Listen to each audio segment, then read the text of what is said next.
Right now, a historic moment. We can now project the winner of the presidential race. CNN projects Donald Trump wins the presidency. How do you respond to the fact that Donald Trump has just been elected president of the United States? What do you think it means? Well, we have a lot of work to do. The idea that fake news on Facebook, of which it's a very small amount of the content, influence the election in any way, I think, is a pretty crazy idea. Here are some of the stories with the highest engagement on Facebook in late 2016. A false claim that an FBI agent tied to Clinton was found dead. That never happened. Another about Clinton selling weapons to ISIS. Didn't happen. And the most popular was the false claim the Pope endorsed Trump. Those are false stories that spread like wildfire on Facebook before people voted. In our investigation, which continues to this day, we have found that foreign actors used fake accounts to place ads on Facebook and Instagram that reached millions of Americans over a 2-year period, and that those ads were used to promote pages, which in turn posted more content. We studied tweets from the period September 1 to November 15, 2016. During that time, we did find automated and coordinated activity of interest. We found 2 accounts that appeared to be engaged in activity associated with known or suspected government-backed entities. On YouTube, we found 18 channels with approximately 1,100 videos that were uploaded by individuals who we suspect are associated with this effort and that contained political content. I think you do enormous good, but your power sometimes scares me.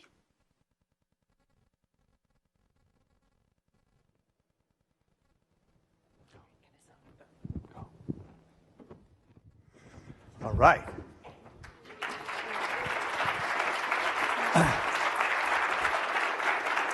Well, welcome. You'll hear more about that topic over the next couple of days, quite a bit, in fact. I'm up here. I'm David Kirkpatrick, and I'm here with Josh Campbell, who's Techonomy's president, and Simone Ross, who founded the company with me and has the programs. And they'll both say something in a second, but this is our 8th flagship Techonomy conference.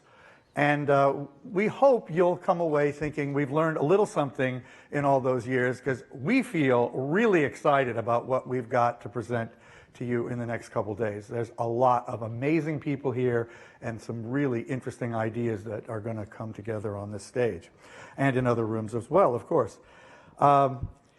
It's pretty different, though, from last year. A lot of people were noting, we literally, that interview with Zuckerberg was literally the day after the election. And everyone was in shock. So the mood here today is quite different than it was a year ago. And we're happy about that, although there's certainly things to discuss that continue. But I'll say a little more in a minute. But I'm going to turn it over to Josh to talk about some of the various things that he's knowledgeable about. So knowledge is, pretty much, again, to give you a sense of who your peers are here over the next 2.5 days.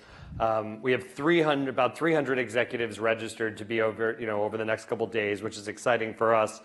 They represent Africa, Australia, China, Italy, France, Germany, Thailand, the UK, obviously here in the US. But the important part is that it's a conversation amongst all of your peers representing all the parts of the world. 50% of you have never been to a Techonomy event before, which again is great for us. We hope to meet the expectations that you came here with. 25 of you have been to at least 4 annual Techonomy retreats. And that excites us that our community continues to grow. Many of you come back year after year. And there's 2 people, and I don't know if they're here yet, but I see Dan Elleron over there. Dan has been to every Techonomy, 7 years. And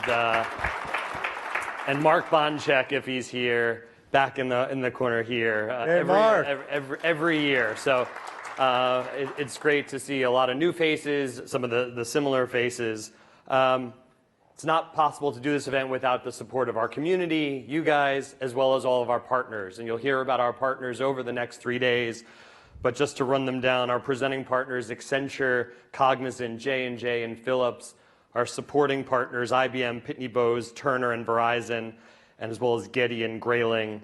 You'll see a little station out near registration, the SendPro station by Pitney Bowes. It's going to give you some convenience to send your stuff home versus having to pack it away and in your suitcases. So feel free, please take advantage of that. They're picking up all the postage to send your stuff home. Before I turn it over to Simone to talk about the program, I spent 6 years before Techonomy in the music industry, so I'm excited. Music has played a large role in our program for the past couple of years. We've had The Fray, Lyle Lovett. This year, I'm excited to have Richard Thompson. Max. We'll play a short video of Max. So many of you may have heard the song. It just went gold. Max will be here tomorrow night performing after dinner. It'll be a great experience. I'll be interviewing him. It's an amazing story about how he used data to take a song that really was going nowhere to gold status and now all over the radio. So he'll not only be performing, but talking about that. And last thing is we are live streaming, and I promised my kids that I would say hi before I turned it over to Simone. So hi to Rebecca and Jess and my wife Amanda, who couldn't be here. So we are on live stream, so please feel free, tweet, share, and Simone will tell you a little more about our social strategy, but glad you're here. Great. Thank you. I always hate it when we play the opening video with the Trump thing. It gives me flashbacks. So 9 years ago today, Barack Obama was elected the first African-American president of the US. And just shy of a year ago today, Hillary Clinton was not elected as the first female president of the US, which is rather sad. At Techonomy last year, which was the day after the election, we were definitely a little subdued. Gary Reichel, who's here somewhere, gave me a hug, and he told me that everything was going to be okay. I bumped into him a couple of hours ago, and he said he might have been wrong. So I think that says a little bit about the mood. You know, the image of Silicon Valley and tech is really under assault right now. There is a crisis of confidence and faith in leadership and institutions pretty much across the board, tensions surfacing everywhere. If we ignored it before, we really cannot do that now. Tech makes it as easy to divide us as it does to bring us together. When we opened the conference last year, I think I asked about where the leadership would come from to kind of help us through the next few years. I'm not quite sure the answer to that has emerged yet. I also asked what our responsibilities were. I think our responsibility at Techonomy is really to help drive the types of conversations that need to happen as digital technologies seep into every crevice of humanity and human endeavor. So that's what we try and do here.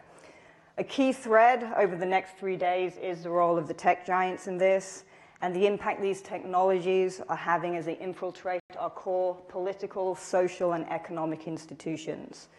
We'll ask the question about the changing nature of authority in an artificially intelligent world. We ask, can tech and government save democracy? Clearly, it's a joint responsibility. It can't happen with just one or the other. There's a lot about government that tech doesn't get. There's a lot about tech that government doesn't get as well. And at a time when advances ranging from AI and robotics to neuro and biotech are increasingly making decisions for us and also pushing us to merge with our machines, I think there's still a lot about us, about people, that technology still doesn't get. But it's not a total downer of a program. There are some really cool things happening. We've got 90 speakers, maybe a couple more over the course of the next 3 days. CEOs, entrepreneurs, researchers, authors, techies, neuroscientists. We'll be talking about retail, construction, food and nutrition, global health, brain-machine interfaces, autonomous mobility, and yes, we will be having a session on what is apparently the solution to pretty much everything right now, blockchain. So it's a lot for 2 or 3 days, but that really is the nature of our programs. We do work you a little harder than the average conference. The program is designed for dialogue, so please ask questions. We do have mic handlers, so if you have a question, just put up your hand whenever you're ready, and they will find you. Or comments, yes, short comments. So. Simone is the timer. Short comments. So before I hand back over to David, please turn your cell phones off. Our conference hashtag is Techonomy17. The Wi-Fi is Techonomy. The password is Techonomy2017. And we are live streaming, as Josh said, from our website at techonomy.com. Enjoy. All right. Well, thank you both. And just to reiterate, everything at Techonomy is on the record. So you can tweet, you can call your friends, you can broadcast it any way you want. That's the way we like to do it. And one thing I didn't actually even warn Simone, but something I'm going to do really quickly. Simone and Josh didn't know that I'm doing this, but among the other things that are different about Techonomy are that we really do have some beliefs about what we should do. We have sort of an ethos, I guess is the right word. And I was just thinking about what is different about us earlier today, and I wrote a list of things that I think are all things that you will hear reflected in various ways over the next couple days, but that we really believe, and we won't feel not the slightest bit embarrassed or ashamed to say we believe these things. First of all, that business has very serious responsibilities to society. That's a uber first thing. But also that technology is a force for good, but only when good is your goal. I think that's something that we've evolved even in our own thinking, and as Simone pointed out, this session this year is more of a downer probably than past years, but that's the world we're living in right now. Tech is suspect, and so we're not saying we are any less confident that tech can make the world a better place, but I think we are going to be talking more about you really got to try to make it have a positive impact. Another core belief that we have is that big tech companies are going to need a proactive intersection with government, whether it's called regulation or not. Also, that artificial intelligence is going to require government and social policy response without question. This one might be controversial, but I think it probably won't be too controversial on this stage. If it is, I would love it because we love controversy. But we think that universal basic income is not what the world needs, and that sort of solution is not the way the discussion should go. Technology as a tool for education is one of the most critical things we need, and the same as for technology for health, which is going to be, both will come up a lot. Technology for health is a theme that will emerge repeatedly on this program. We also think taking a global view in all things is essential, and that if we don't all rise together, we're all going to be screwed. So those are just some things that we really believe, and I think the fact that we believe those things and we look at the way we put this program together on that sort of a basis really does make this event somewhat different than other so-called tech conferences. We don't even know if we are a tech conference, even though we have tech in our name. In any case, so just wanted to drop those thoughts on you.